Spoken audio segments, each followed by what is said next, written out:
अज़ीज़ तुलबा व तालिबात, जमात 11वीं। कल हमने तारीख़ का 11वां सबक जुनूबी हिंद की हुकूमतें, इनके बारे में इससे क़ब्ल के 2 पीरियड में मालूमात हासिल किए, जिसमें ख़ास तौर पे जुनूबी हिंदुस्तान में चौल रियासत, वाकाटक सल्तनत, चालुक्य सल्तनत और पल्लव सल्तनत, और उसके बाद हमने कल राष्ट्रकूट सल्तनत के बारे में देखे थे। अब हम आज जुनूबी भारत में शेलाहार सल्तनत और उनके अहम राजाओं के बारे में देखेंगे। जुनूबी भारत में शेलाहार खानदान की हुकूमत की 3 शाखें या 3 ब्रांचेस थे। एक जुनूबी कोकन के शेलाहार, दूसरा शुमाली कोकन और कोल्हापुर के शेलाहार, यानी एक जुनूबी कोकन, दूसरा शुमाली कोकन और तीसरा कोल्हापुर। तो ये जुनूबी भारत के अंदर 3 इलाकों में शेलाहारों की हुकूमतों का क़याम हुआ। उन्होंने खुद को टगरपुर दश्वर यानी टेगर यानी तेर ज़िला उस्मानाबाद कहलवाया, यानी उनका पायतख्त हमारे मराठवाड़ा में जो ज़िला उस्मानाबाद है, उस उस्मानाबाद ज़िले का एक ताल्लुक़ा है तेर। वो उनका दारुल हुकूमत, या जिसको हम सदर मुकाम या राजधानी कहते हैं। जनमत शेलाहार सल्तनत के तीनों शाखों का बानी माना जाता है। तो शेलाहार ख़ानदान की सल्तनत की बुनियाद रखने वाला जुनूब में वो है जनमत वाहन शेलाहार। राष्ट्रकूट और चालुक्य सल्तनत 300 साल तक जागीरदार बने रहे। तो शेलाहारों के ज़मानों में ये राष्ट्रकूट सल्तनत जो उससे पहले थी और चालुक्य सल्तनत, ये 300 साल तक जागीरदाराना निज़ाम के तहत काम करते रहे, लेकिन उनसे इख्तिदार जनमत वाहन शेलाहार ने हासिल किया और जुनूबी भारत के 3 इलाकों में उन्होंने अपनी हुकूमत कायम की। सबसे पहले हम देखेंगे जुनूबी कोकन के शेलाहारों के बारे में। सनाफुला इस शख्स ने जुनूबी कोकन में शेलाहार हुकूमत की ब्रांच कायम की। तो ये जुनूबी कोकन के अंदर शेलाहार ख़ानदान की बुनियाद डालने वाला सनाफुला शेलाहार था।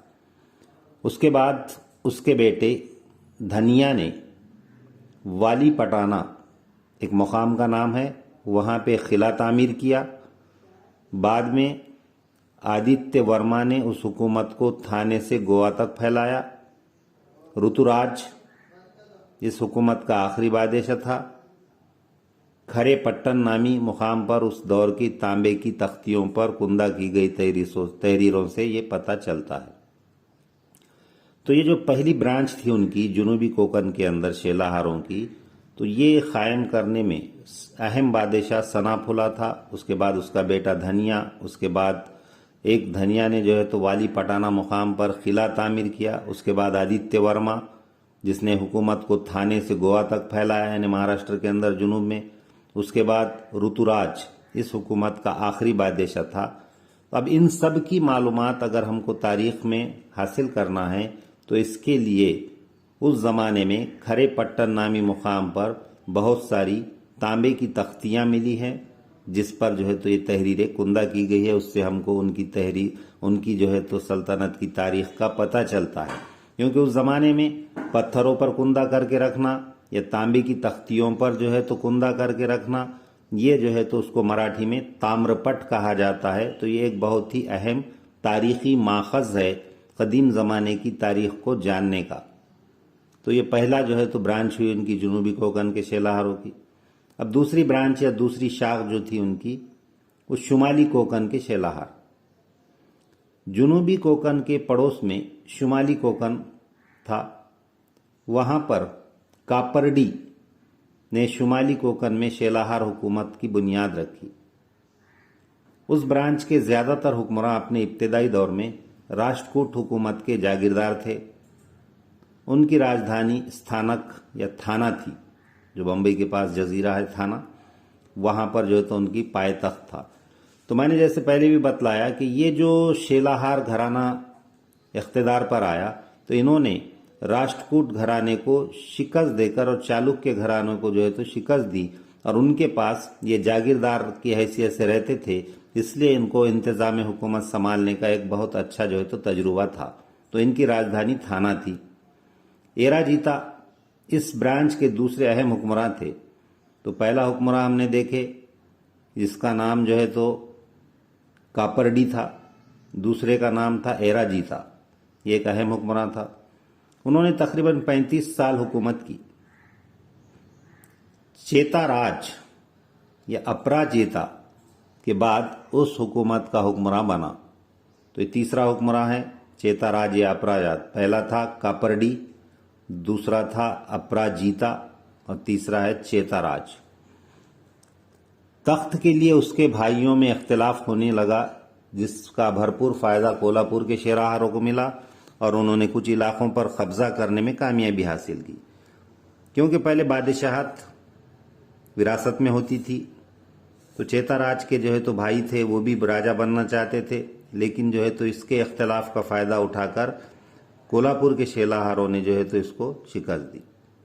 मामूनी चेताराज का भाई था, जिसने अमरीश्वर महादेव का मंदिर अंबरनाथ में तामीर करवाया। महाराष्ट्र में भूमिजा मंदिर की तर्ज तामीर का ये शाहकार है। तो इस तरीके से ये जुनूबी कोंकण और शुमाली कोंकण के शेलाहारों की तारीख है। अब तीसरी ब्रांच जो थी शेलाहारों की, वो थी कोल्हापुर के शेलाहार। तो मौजूदा दौर के सातारा, सांगली, रत्नागिरी और बेलगाम ये कर्नाटक के बॉर्डर पर महाराष्ट्र का एक गांव है। तो ये जिले पश्चिम महाराष्ट्र के जिले जिसको हम कहते हैं सातारा, सांगली, मगरबी महाराष्ट्र, रत्नागिरी, ये साहिली समंदरी इलाके हैं, और बेलगाम। तो यहाँ पर कोल्हापुर के शेलाहार खानदान की हुकूमत थी। तो कोल्हापुर में शेलाहार खानदान का बानी जतीगा था। उसने कोल्हापुर में शेलाहार हुकूमत की बुनियाद रखी। उसके बाद इस खानदान का कोल्हापुर में दूसरा अहम बादशाह राजा भोज दुवम था। कोल्हापुर के वाली वार्ड और पन्हाला एक जो है तो पहाड़ी इलाका है, जहां पर शिवाजी का कायम करदा किला भी है, पन्हाला का किला। तो ये उसकी राजधानी थी, क्योंकि कोल्हापुर से करीब है पन्हाला। तो ये उनकी कोल्हापुर के शेलाहारों की राजधानी थी। खद्रपुर में कोपर ईश्वर महादेव के मंदिर उस दौर की तामीरी शाहकार हैं। यानी उस जमाने में जो बादशाह हुआ करते थे, उनको फन तामीर और फन संग तराशी का शौक था, इसलिए वो अपने पास के कारीगरों को पैसे देकर चट्टानों में मंदिर बनाते थे और संग तराशी के जरिए से इस फन को जो है तो वो उसद दिया करते थे। तो इस तरह से ये शेलाहार सल्तनत के 3 ब्रांचेस के बारे में आज हमने मालूमात हासिल किए। कल हम गौंड सल्तनत, जो जुनूबी भारत की आखिरी सल्तनत थी, उसके बारे में मालूमात हासिल करेंगे।